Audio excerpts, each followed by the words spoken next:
sa ating lahat. Ako po si Emmanuel O Alejandro. Ito po ang aking daily devotion ngayong June 26. And for today, ating pag-uusapan kung ano ang hinahanap mong pag-ibig.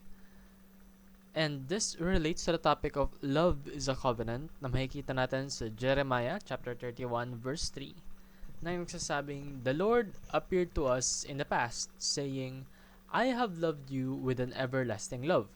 I have drawn you with unfailing kindness." Sa Tagalog, noong una, ang Panginoon ay nagpakita sa mga Israelita at nagsabi, "Iniibig ko kayo ng walang hanggang pag-ibig.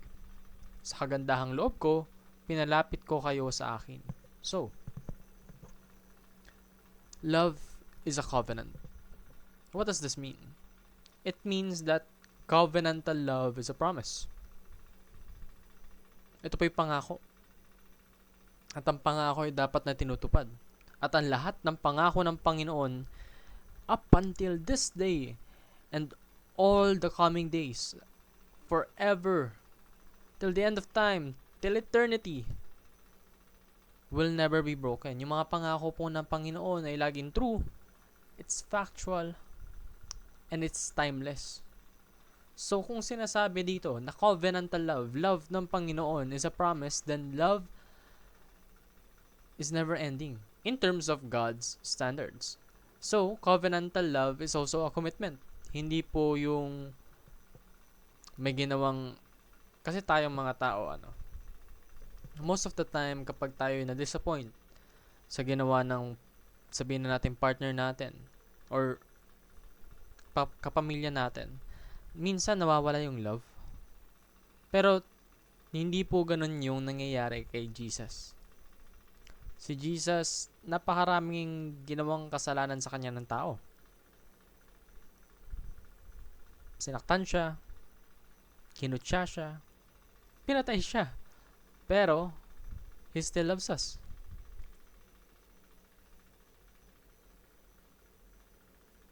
And that also goes to God.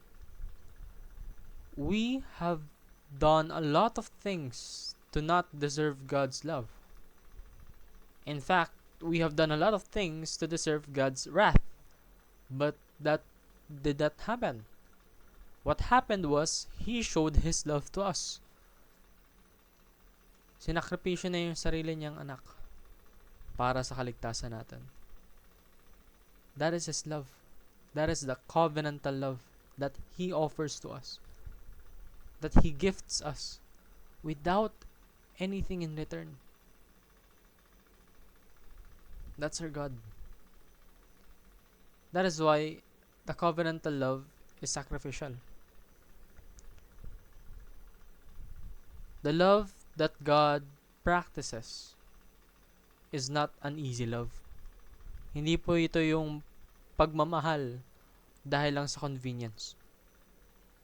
Kasi madali talagang magmahal kapag convenient sa'yo. Pero napakita ng Panginoon na kahit nakakasakit, mahirap, nakaka-disappoint, nagmamahal pa rin siya. So, as His believers that are trying to be Christ-like, we should do the same. Yung pagmamahal natin, dapat ito yung isang promise. And promise in God's standard. Kasi sa standard ng tao, yung promises are meant to be broken.